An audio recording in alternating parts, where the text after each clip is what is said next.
He told me she's in the hospital and will be for the next few days, but he was relieved to tell me that her and the baby should be making a full recovery. The walk isn't really that far. Google Maps here says 0.9 miles, but parents are worried that their kids are gonna have to walk across this busy road. Yes, his message was pretty clear. He wanted everyone to know that they should be wearing a helmet if they're out riding their bikes. Joey's injuries were bad enough, but they said it could have been a lot worse had he not been wearing a helmet. Normally, the door to the pool house is like this, locked. But as the boys came around that corner and out of sight, the door was wide open and trouble was just a few seconds away. K2 photographer Tom Augusti was at his house around 9:45 last night when he and his wife noticed something moving around in the backyard. He went downstairs, grabbed his camera and a flashlight to capture this. Now, the child in that situation was a typical target, and the predator did follow a known pattern, finding a child that was alone on a bike and not within a group of people. Yes, 2 men, Chinese nationals, are being held now. Police say they were growing over $2 million worth of marijuana.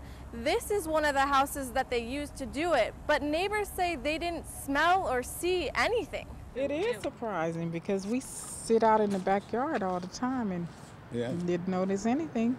Officers collecting evidence say it was large charcoal filters that kept the house from smelling, but that's not the only technique these growers use to stay under the radar. The men were stealing about $2,000 worth of power a month from this house.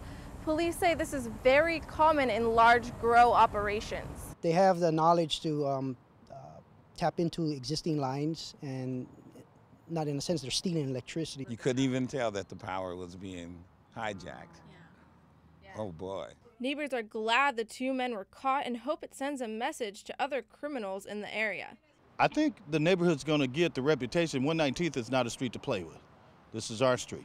Police say the men were growing the marijuana in multiple locations and then trafficking it to the East Coast where they could sell it for much more profit.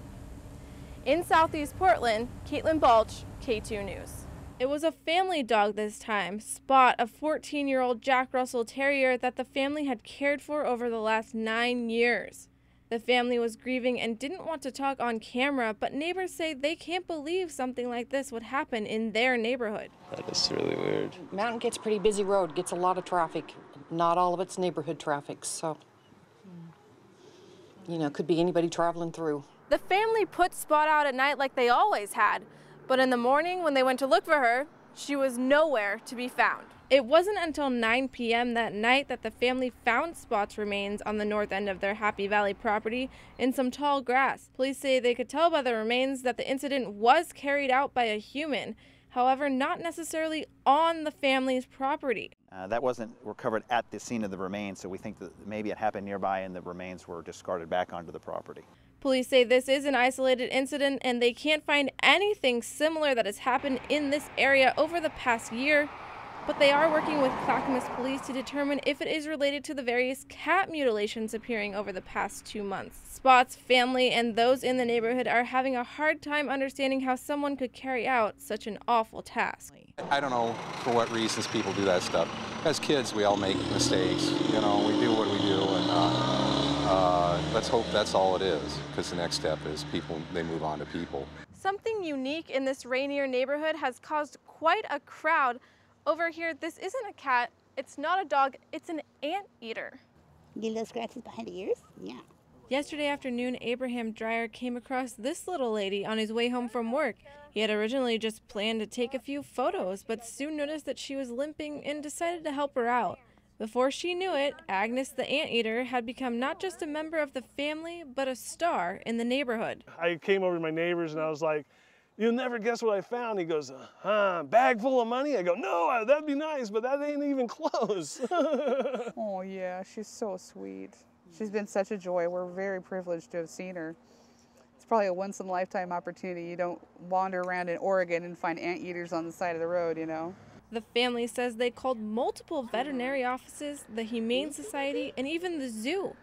But no one knew quite what to do with her. They did not believe me. They thought I had found, I think what they were thinking is I found maybe a possum. Abraham said he'd done a little research online and was feeding her raw eggs and, of course, her favorite tasty treat. Oh yeah, she found herself a fat little ant nest. According to the family, the last 24 hours has been pretty eventful, and it wasn't until just a few hours ago that Agnes's owner came by to claim her. Apparently, she's living in a private propagation facility just a few miles away and is one of 2 anteaters who'll be heading to the Texas Zoo in September.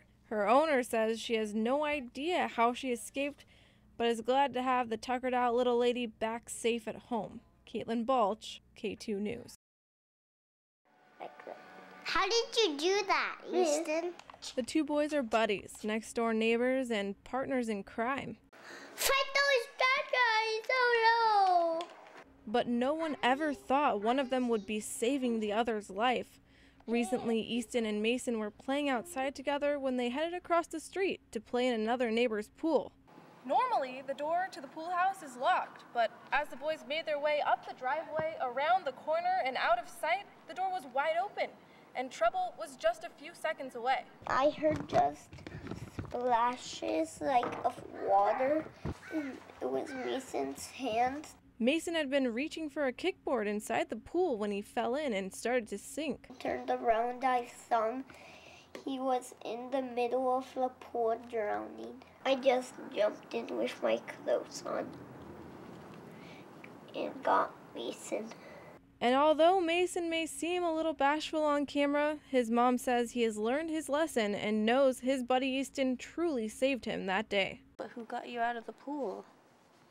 Easton saved me. He did? Yeah.